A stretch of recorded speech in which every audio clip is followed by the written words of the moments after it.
बच्चों, आज हम पढ़ते हैं क्या है विशेष लेखन। समाचार पत्रों में विशेष लेखन के लिए जगह यहीं से बनती है। विशेष लेखन यानी किसी खास विषय पर सामान्य लेखन से हटकर किया गया लेखन। अधिकतर समाचार पत्रों और पत्रिकाओं के अलावा टीवी और रेडियो चैनलों में विशेष लेखन के लिए एक अलग डेस्क होता है और उस विशेष डेस्क पर काम करने वाले पत्रकारों का समूह भी अलग होता है। जैसे समाचार पत्रों और अन्य माध्यमों में बिजनेस यानी कारोबार और व्यापार का डेस्क अलग होता है। इसी तरह खेल की खबरों और फीचर के लिए डेस्क अलग होता है।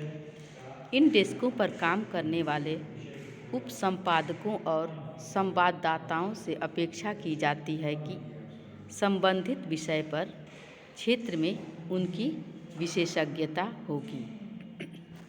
बच्चों, जब आप लोग पेपर पढ़े होंगे, नहीं पढ़े होंगे तो फिर एक पेपर लेके देख लीजिएगा कि उसमें अलग अलग पेज होता है। एक कारोबार और व्यापार वाला पेज होता है तो एक खेल वाला पेज होता है। इन्हीं सब खबरों को विशेष लेखन कहा जाता है। और इन क्षेत्रों में काम करने वाले उप संपादकों और संवाददाताओं से यह अपेक्षा की जाती है कि जो भी या खेल से संबंधित विषय हो या व्यापार से संबंधित विषय हो, उस क्षेत्र में वे विशेषज्ञ हों, यानी कि उनकी अच्छी जानकारी उन्हें होनी ही चाहिए। बच्चों, असल में खबरें भी कई तरह की होती हैं। राजनीतिक, आर्थिक, अपराध, खेल, फिल्म, कृषि, कानून, विज्ञान या किसी भी और विषय से जुड़ी हुई। आप जानते ही हैं कि अखबार में किसी एक विषय पर चर्चा नहीं होती है। कहीं किसी पेज पर राजनीति पर चर्चा होती है तो कहीं आर्थिक स्थिति पे चर्चा होती है तो कहीं आपको अपराध वाले विषय पर आपको चर्चा करते हुए कुछ लोग मिल जाएंगे। कहीं खेल के बारे में बताया जाता है तो कहीं फिल्मों के बारे में बताया जाता है। किसी पेज पर कृषि के बारे में बताया जाता है तो कहीं कानून के विषय में आपको पढ़ने को मिल जाएंगे या विज्ञान से भी जुड़ी हुई कुछ बातें आपको। कहने का मतलब है कि पेपर में हर तरह की खबरें छपती हैं और संवाददाताओं के बीच काम का विभाजन आम तौर पर उनकी दिलचस्पी और ज्ञान को ध्यान में रखते हुए किया जाता है। मीडिया की भाषा में इसे बीट कहते हैं और एक संवाददाता को की बीट अगर अपराध है तो इसका अर्थ यह है कि उसका कार्य क्षेत्र अपने शहर या क्षेत्र में घटने वाली आपराधिक घटनाओं की रिपोर्टिंग करना है। अखबार की ओर से वह इनकी रिपोर्टिंग के लिए जिम्मेदार और जवाबदेह भी है। इसी तरह अगर आपकी दिलचस्पी और जानकारी का क्षेत्र खेल है तो आपको खेल बीट मिल सकती है और अगर आपकी आर्थिक या कारोबार जगत से जुड़ी खबरों में दिलचस्पी और जानकारी है तो आपके हिस्से आर्थिक रिपोर्टिंग की जिम्मेदारी आ सकती है। अगर आपको प्रकृति या पर्यावरण से प्यार है और इसके बारे में कुछ ज़्यादा जानकारी रखते हैं तो आपको पर्यावरण भी मिल सकती है। लेकिन विशेष लेखन केवल बीट रिपोर्टिंग नहीं है। यह बीट रिपोर्टिंग से आगे एक तरह की विशेषीकृत रिपोर्टिंग है, जिसमें न सिर्फ उस विषय की गहरी जानकारी होनी चाहिए, बल्कि उसकी रिपोर्टिंग से संबंधित भाषा और शैली पर भी आपका पूरा अधिकार होना चाहिए। सामान्य बीट रिपोर्टिंग के लिए भी एक पत्रकार को काफ़ी तैयारी करनी पड़ती है। कहने का मतलब बच्चों की आपका जिस क्षेत्र विशेष में अधिक ज्ञान है, उसकी रिपोर्टिंग के लिए आपको मौका दिया जाता है और इसके लिए आपको काफ़ी तैयारी करनी पड़ती है। उदाहरण के तौर पर जो पत्रकार राजनीति में दिलचस्पी रखते हैं या किसी खास राजनीतिक पार्टी को कवर करते हैं, उन्हें पता होना चाहिए कि उस पार्टी का इतिहास क्या है, उसमें समय समय पर क्या क्या हुआ है और आज क्या चल रहा है, पार्टी के सिद्धांत या नीतियाँ क्या हैं, उसके पदाधिकारी कौन कौन हैं और उनकी पृष्ठभूमि क्या है। यानी कि उन पदाधिकारियों की जो उस पर इस समय विराजमान हैं, उन पदाधिकारियों की आपको जन्म कुंडली के बारे में जानना चाहिए, यानी पता होना चाहिए। और इसी को मान लीजिए साहित्यिक भाषा में पृष्ठभूमि कहा गया है।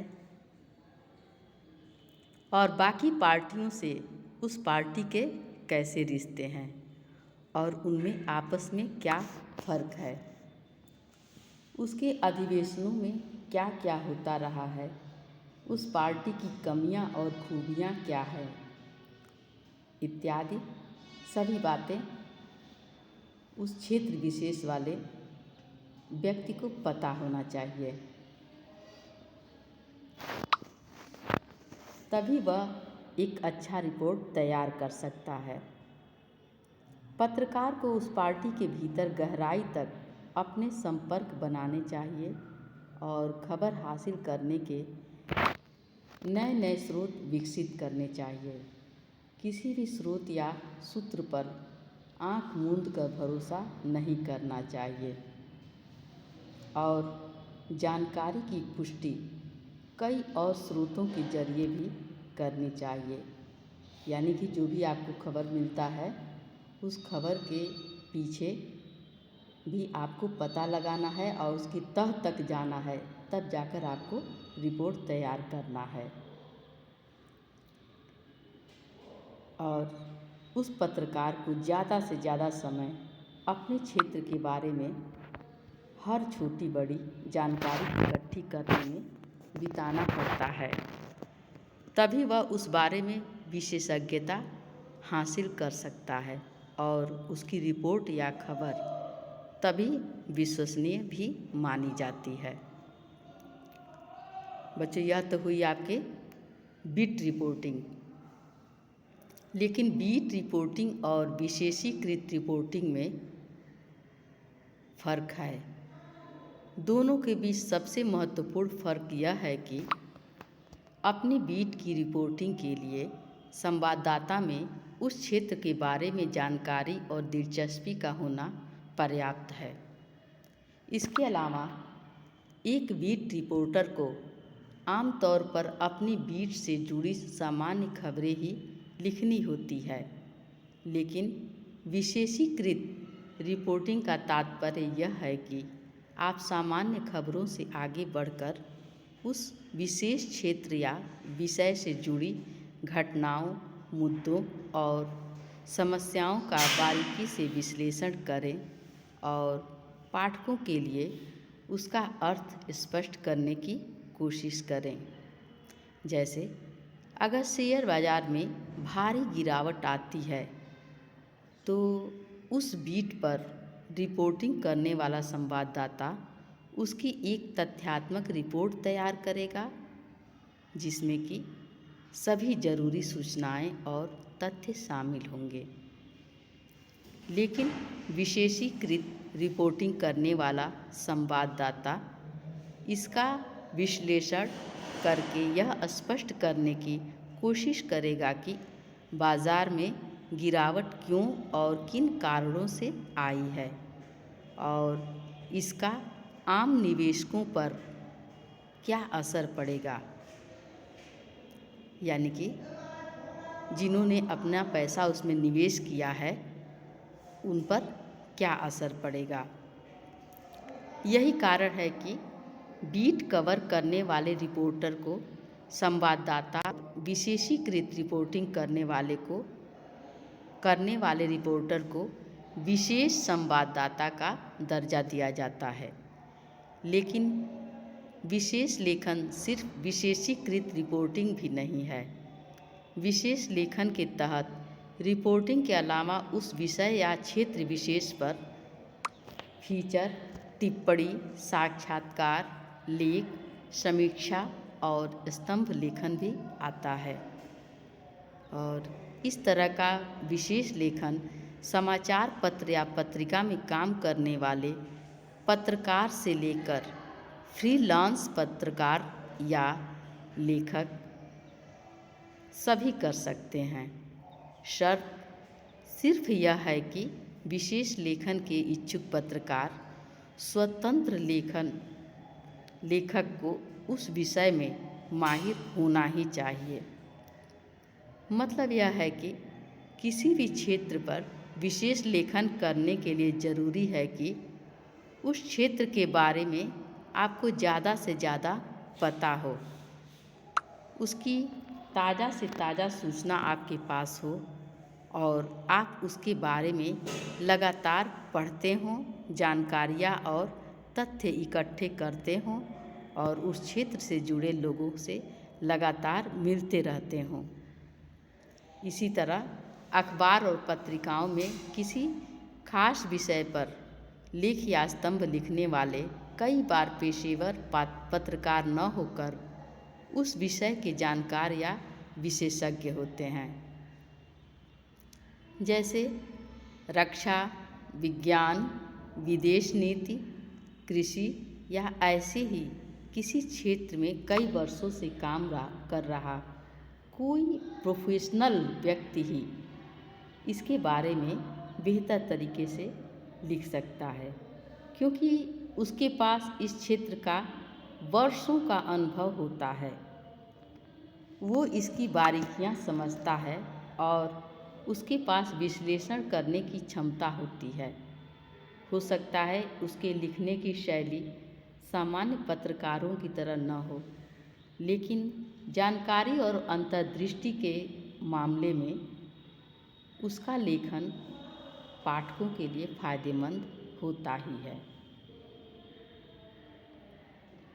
जैसे उदाहरण के तौर पर हम खेलों में हर्ष भोगले, जसदेव सिंह या नरोत्तम पुरी का नाम ले सकते हैं। वे पिछले 40 सालों से हॉकी से लेकर क्रिकेट तक और ओलंपिक से लेकर एशियाई खेलों तक की कमेंट्री करते रहे हैं और जाहिर है कि खेलों के बारे में उनकी जितनी जानकारी है उतनी आम तौर पर किसी के पास नहीं होती है। इसलिए उन्हें खेल विशेषज्ञ माना जाता है। वे खेलों की तकनीकी बारीकियां इत्यादि सभी समझते हैं। क्रिकेट का कोई भी रिकॉर्ड उनकी जुबान पर होता है और ऐसे में खेलों पर लिखे उनके लेखों को आम पाठक बहुत रुचि के साथ पढ़ते हैं, क्योंकि उनके द्वारा लिखे गए लेख उन्हें विश्वसनीय लगते हैं।